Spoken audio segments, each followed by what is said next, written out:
In Psalm 145, verse 19 says that He, God, grants the desires of those who fear Him. He hears our cries for help and rescues them. I'm sure you've encountered plenty of times in your life when pure desperation drives you to your knees in prayer.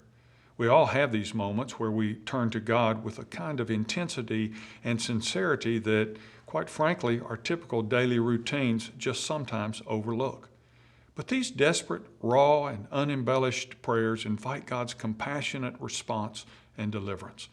When words seem difficult to find, this passage from Psalms reminds you that God hears your cry and He will come to rescue you.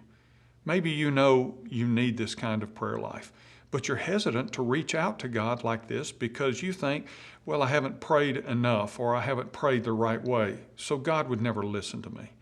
Well, don't let the enemy have that ground in your head. God's love for you isn't contingent upon the length of or the complexity of your prayers.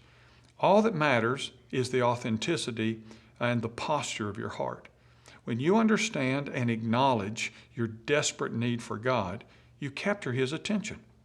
I'm reminded of God's promise in Romans 10:13 that says, "For everyone who calls on the name of the Lord will be saved."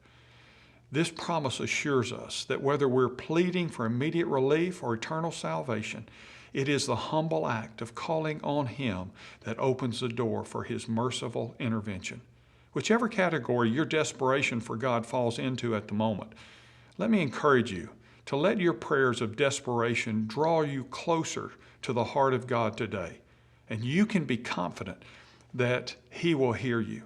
James said and put it this way, "Draw near to God, and He will draw near to you."